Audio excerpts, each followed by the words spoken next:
देखिए, आज मुख्यमंत्री जी ने अभी भाषण से अपना जवाब देना था।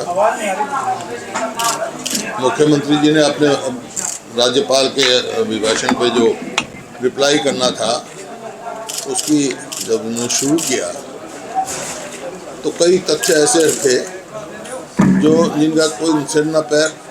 ये कहा पहली दफ़ा हुआ है, सारे विधायक बोले हैं, इसका मतलब जो पहले स्पीकर रहे हैं उन सबका अपमान किया।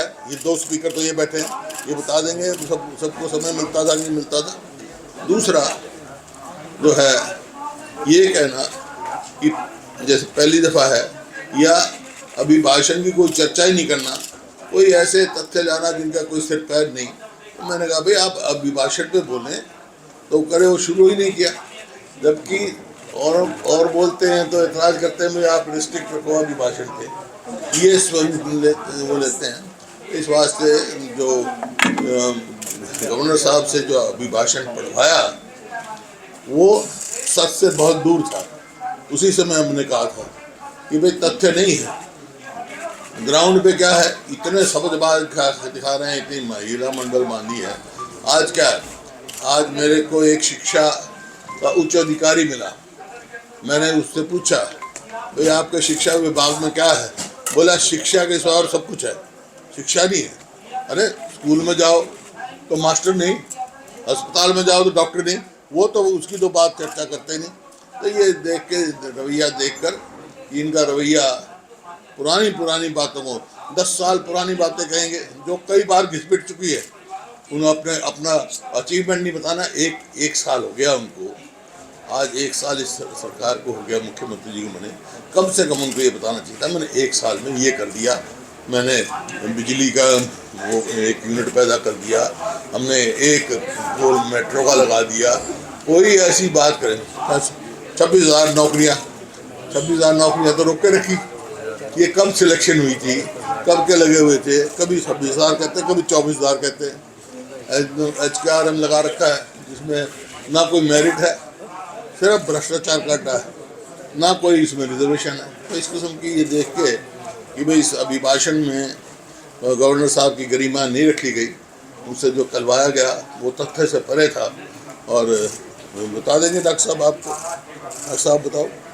डॉक्टर साहब ने कहा भाई कोई फ़ायदा नहीं है यहाँ पर, यहीं से कर लो। गवर्नर अभिभाषण के ऊपर जब चर्चा शुरू हुई और वो मैंने ओपन किया तो उसमें मैंने सबसे पहले यहाँ से शुरू किया कि भाई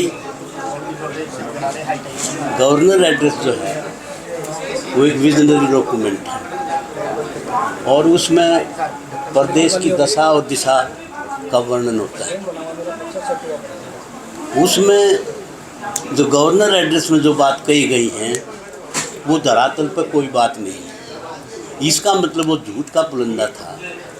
दशा जो है वो दशा तो ये है, स्कूलों में मास्टर नहीं, अस्पतालों में डॉक्टर नहीं, भ्रष्टाचार का बोलबाला है, नशे में दलदल में फंसा हुआ है प्रदेश, और बेरोजगारी और गरीबी में जो है वो पूरे देश में नंबर 1 पर प्रदेश चला गया। उस दशा का जब वहाँ पर, तो इस लाइन पर जब जिस ढंग से अब उसकी अभिभाषण के जब सारे मेंबर बोल लिए और एक निष्कर्ष जो है मुख्यमंत्री जी ने जो उस बात का अभिभाषण का जवाब देना था, तो उस लाइन पर जो शुरू किया उन्होंने, मतलब मेरे हिसाब से पर्ची खर्ची एक ऐसा शब्द है जो पिछले साल मतलब चुनाव से पहले और 10 सबसे बड़ा शब्द जो है पर्ची खर्ची है।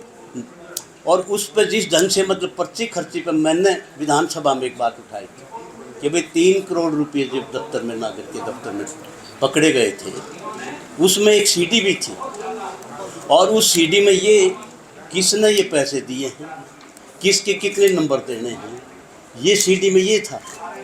तो खट्टर साहब बोले वो सीडी दे, मैं वो सीडी भी उसी बैग में है। तो गीता पे हाथ रख के आप गवाहो इस बात के, मुख्यमंत्री ने अगर विधानसभा में गीता पे हाथ रख के कसम खाई कि मैं जो है कोई भी दोषी होगा उसको बख्शूंगा, कहाँ हैं दोषी, कहाँ हैं पैसा देने वाले लोग, कौन पास कर दिए, किसको पास होना था, कि किसके साथ अन्याय हुआ, कोई बात नहीं आई। फिर उसी बात पर फिर पर्ची खर्ची और 26,000। आपने पता है उन्हीं के मेंबर 24,000 कहते हैं, कोई 25,000 कहते हैं, कोई 26,000 कहते हैं, जो फिगर ही उनके पास नहीं है। तो इस तरह से ये जो अभिभाषण के ऊपर जो जवाब मुख्यमंत्री का था, ये भी जो है मतलब उसकी शुरुआत ही मतलब जो है वो ठीक उससे नहीं थी, इसलिए मैं बात करता हूँ। आपने ये